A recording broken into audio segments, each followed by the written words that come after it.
Économie le max sur i24 News, bienvenue à tous. À la une aujourd'hui, est-ce vraiment une surprise? La croissance chinoise n'est plus ce qu'elle était, 6,9% au troisième trimestre d'après les chiffres officiels qui viennent d'être publiés. C'est la plus mauvaise performance pour Pékin depuis 6 ans. À qui la faute? Pas seulement, vous le verrez, à la morosité mondiale.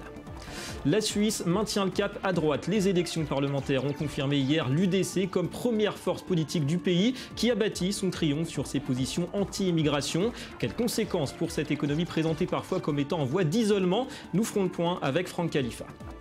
Et puis l'Afrique n'en a pas fini avec la pauvreté. Pourtant les choses évoluent, la proportion de pauvres diminue, mais les inégalités semblent se renforcer à travers le continent. On se penchera tout à l'heure sur le dernier rapport de la Banque mondiale.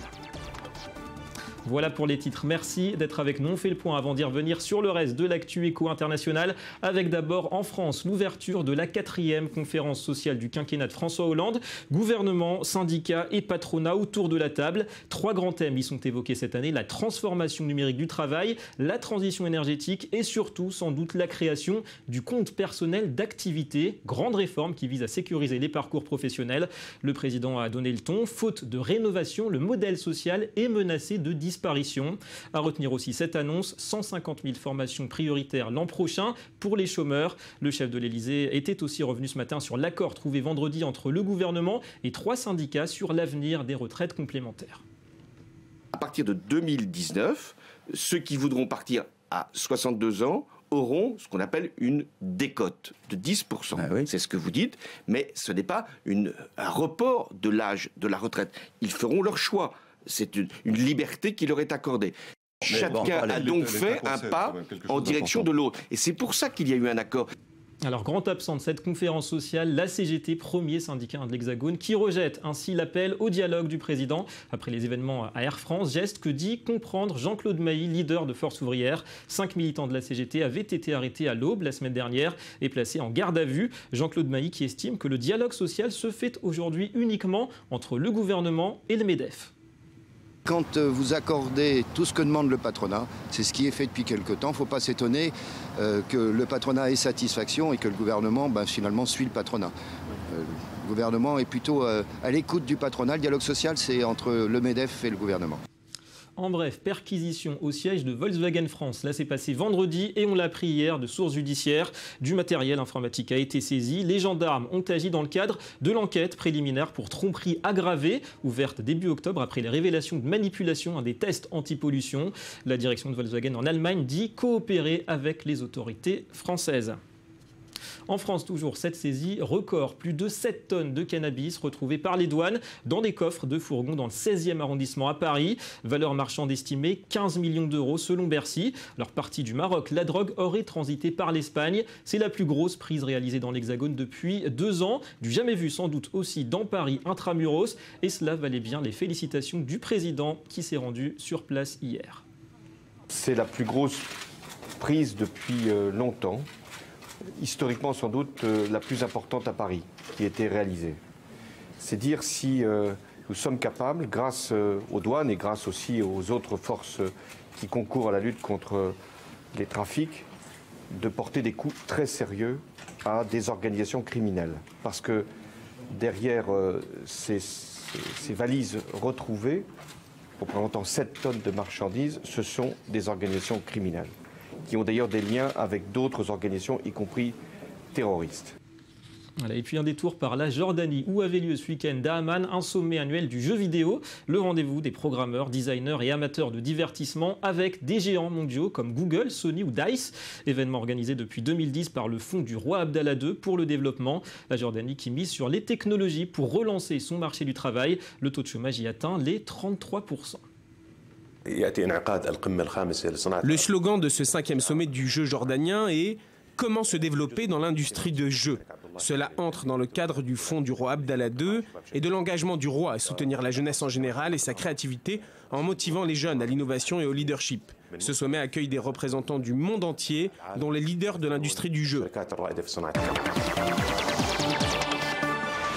c'est un essoufflement qui était pressenti. Cette fois, c'est le gouvernement chinois lui-même qui le confirme. La croissance de la deuxième économie mondiale est passée sous la barre des 7% au troisième trimestre, du jamais vu depuis 2009 et la crise financière. Après la débâcle boursière de l'été, l'horizon s'assombrit pour Pékin, encore trop tributaire de l'état de forme du reste du monde.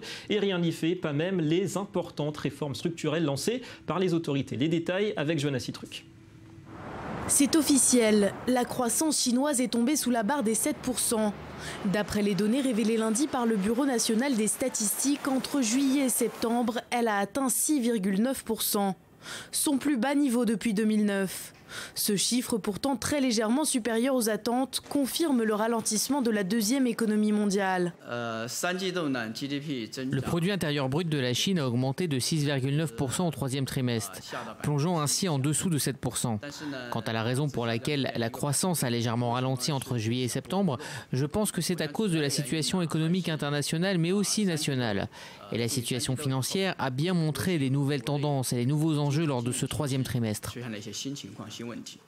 De 7,3% en 2014, la croissance devrait donc s'établir autour de 7% pour l'ensemble de l'année 2015. Encore un plus bas qui n'avait pas été atteint depuis 25 ans. Pire, pour de nombreux experts, les chiffres du gouvernement seraient surévalués. Pékin dément. Mais pour la première fois, le président chinois a exprimé ses inquiétudes. C'était samedi lors d'une interview avec l'agence Reuters. L'économie est étroitement liée aux marchés internationaux et la Chine ne peut pas rester à l'abri de la piètre performance de l'économie mondiale. Nous sommes inquiets au sujet de l'économie chinoise et nous travaillons dur pour y remédier. Nous nous inquiétons aussi de l'économie mondiale, atone, qui affecte tous les pays, en particulier ceux en développement. Le gouvernement a pourtant tenté de relancer son économie à plusieurs reprises, avec notamment des diminutions des taux d'intérêt pour stimuler le crédit. Un assouplissement monétaire dont l'efficacité n'a pas encore été prouvée. Certains spécialistes anticipent une chute de la croissance d'un demi-point de pourcentage supplémentaire pour le quatrième trimestre 2015. Voilà, et nous tenterons de revenir sur la Chine dans le courant de la semaine avec aussi la visite de Xi Jinping, le président chinois, au Royaume-Uni. Elle a débuté ce lundi. Allez, autre actualité, la poussée spectaculaire en Suisse de la droite populiste, l'UDC, qui a fait campagne en mettant en avant ses positions anti-immigration. Elle a enregistré hier une progression spectaculaire à l'issue des législatives et conforte ainsi sa place de premier parti de la Confédération avec près d'un tiers des sièges. L'occasion d'évoquer bien les atouts et les talons d'Achille aussi de cette économie suisse avec le docteur Franck Khalifa, bonjour. Bonjour David. Professeur certifié hors classe d'économie. Alors d'abord un constat, au final, c'est bien la problématique des migrants. On a vu qui aura largement dominé cette campagne électorale. Oui, comme moi David, vous avez pu voir que l'Union démocratique du centre, le parti le plus à droite, malgré son appellation, a enregistré une progression, comme vous l'avez dit, spectaculaire aux élections législatives et elle est devenue de droit le premier parti de la Confédération helvétique avec 65 députés sur 200. Alors, tout de même, il faut signaler qu'avant même la problématique des migrants, l'UDC était déjà un parti populiste, anti-immigration et surtout anti-Union européenne. Et il faut savoir que la base historique de ce parti était avant tout composée de paysans, d'artisans et d'indépendants. Et on connaît bien évidemment la farouche opposition de ces classes à toute immigration et à plus forte raison aux migrants de Syrie et de Libye. Ouais. Alors justement, la Suisse renvoie souvent à l'image d'un pays et d'une économie d'ailleurs plutôt repliée sur elle-même. Est-ce qu'on peut parler jusqu'ici d'un protectionnisme gagnant? Et si oui, est-ce que ça peut durer encore longtemps d'après vous? Alors, ce n'est pas véritablement au stricto sensu un protectionnisme. Déjà, en 92, on va y revenir, l'UDC s'était distingué par une large victoire au référendum contre l'adhésion de la Suisse à l'EEE, l'espace économique européen, et avait marqué depuis lors la politique suisse, faisant de la Confédération helvétique un espace n'appartenant à aucun espace européen, ni à aucune zone de libre-échange. Et même si en décembre 2008, par exemple, la Confédération suisse a intégré la Convention de Schengen, les résultats actuels montrent bien que la Suisse rejette de fait l'espace Schengen. Cette situation peut durer longtemps en raison d'une véritable culture suisse isolationniste, celle de l'Alleingang, celle de la voie solitaire. Alors on parle beaucoup aussi ces temps-ci de la force du franc suisse. D'une part, ça pénalise forcément les exportations. D'un autre côté, on voit que c'est une vraie valeur refuge ces derniers mois. En tout cas, comment vous interprétez cette situation? Alors il faut relativiser. Si depuis août 2015, le franc suisse entamait sa chute sur fond de crise grecque, puis sur fond de dévaluation compétitive du yuan, il s'apprécie ce franc suisse principalement et actuellement parce qu'avant toute considération liée aux échanges internationaux, il est effectivement, comme vous l'avez dit, une valeur refuge dans des périodes d'incertitude, ce que nous vivons aujourd'hui, et il n'est pas comme l'euro une monnaie de financement. Merci beaucoup, docteur Franck Khalifa, pour ces éclaircissements. Allez, on va tenter un grand écart entre l'opulence de la Suisse et la misère qui touche encore une grande partie du continent africain. Alors, si globalement la proportion de pauvres a nettement diminué en un quart de siècle, 43% en 2012 contre 57% en 1990, eh bien le nombre de personnes vivant dans l'extrême dénuement a augmenté. Voilà ce qu'indique le dernier rapport de la Banque mondiale. C'est le dossier du jour et il est signé Laura Duhamel. Toujours plus de pauvres en Afrique subsaharienne. Selon un rapport de la Banque mondiale publié vendredi, on en dénombrait 388 millions en 2012, soit une hausse de près de 100 millions en 25 ans, tandis que la population totale du continent a progressé de 500 millions. Pourtant, la croissance économique reste dynamique, 4,2% cette année. Mais derrière ces chiffres se cachent de profondes disparités, d'un pays à l'autre, mais aussi entre les villes et les campagnes. Les inégalités existent pour de nombreuses raisons et nous avons fait une étude récemment couvrant la période de 2007 à 2012. Nous avons observé 15 pays, soit 900 millions de personnes. Malheureusement, nous avons constaté que chez les 40% des plus pauvres, les revenus augmentent, mais pas aussi rapidement que l'économie. Et c'est particulièrement vrai pour le Nigeria et l'Éthiopie.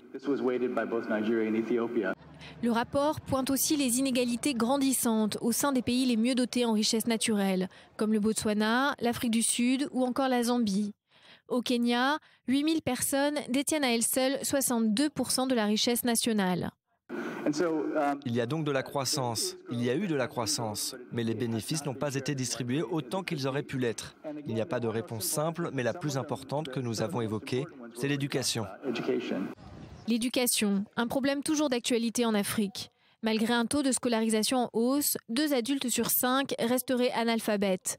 2 enfants sur 5 souffrent également de malnutrition et une femme sur 8 est en sous-poids. Mais les chiffres manquent et la pauvreté est encore difficilement analysable. Et c'est pour mieux la comprendre que la Banque mondiale s'est engagée à consacrer 300 millions de dollars tous les 3 ans au financement d'un programme d'enquête. La vitesse à laquelle augmente le chômage, c'est, je crois, une raison pour laquelle il y a encore de la pauvreté dans notre pays. Si le gouvernement parvient à créer de l'emploi ou n'importe quelle chose qui permettrait la création d'un peu de revenus chez les jeunes, je crois que cela aidera à endiguer la pauvreté. Sans surprise, les conflits restent l'un des principaux freins à la réduction de la pauvreté. Au Burundi, la proportion de personnes vivant sous le seuil de pauvreté est passée de 21% avant le début de la guerre civile de 1993 à 64% en 2007.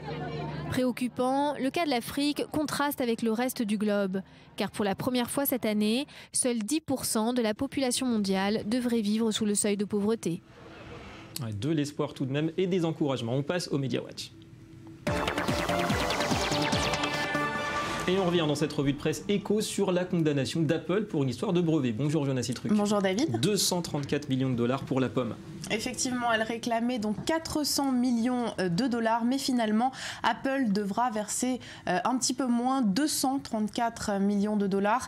Elle, c'est l'université du Wisconsin aux États-Unis qui accusait la société californienne d'avoir utilisé illégalement une de leurs technologies brevetées, une technologie qui permet d'améliorer l'efficacité, la performance de processeurs informatiques, et elle était présente depuis donc 2013 dans plusieurs modèles d'iPhone mais aussi d'iPad. Évidemment, qui fera pas de mal à la recherche. On parle aussi, Jonas, d'Uber. D'anciens chauffeurs vont lancer une application concurrente. Oui, une application appelée VTC Cab, faite par les VTC pour les VTC et gérée par les VTC. Alors à l'origine de ce projet, plusieurs chauffeurs Uber qui en avaient assez de dépendre du géant américain.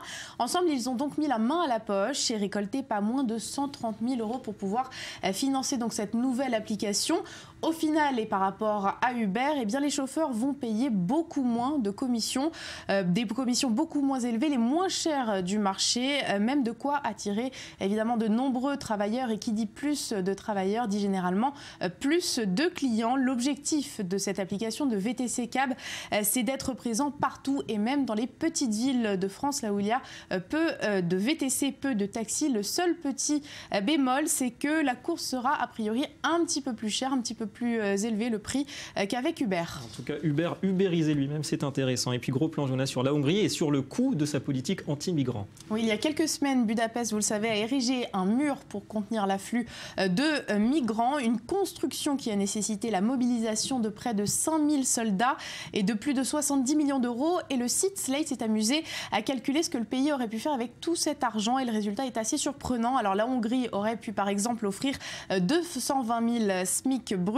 ou encore solder la dette publique de plus de 9000 citoyens. Elle aurait pu acheter plus de 2 millions de repas aux malnutris, mais aussi payer 40 millions d'heures de cours de hongrois aux nouveaux arrivants. Et des données toujours très intéressantes. Merci Johanna et à demain. À demain. C'est tout pour cette édition. Merci à vous d'avoir été avec nous. Économie Le Mag revient demain sur i24 News et l'info continue. Restez avec nous.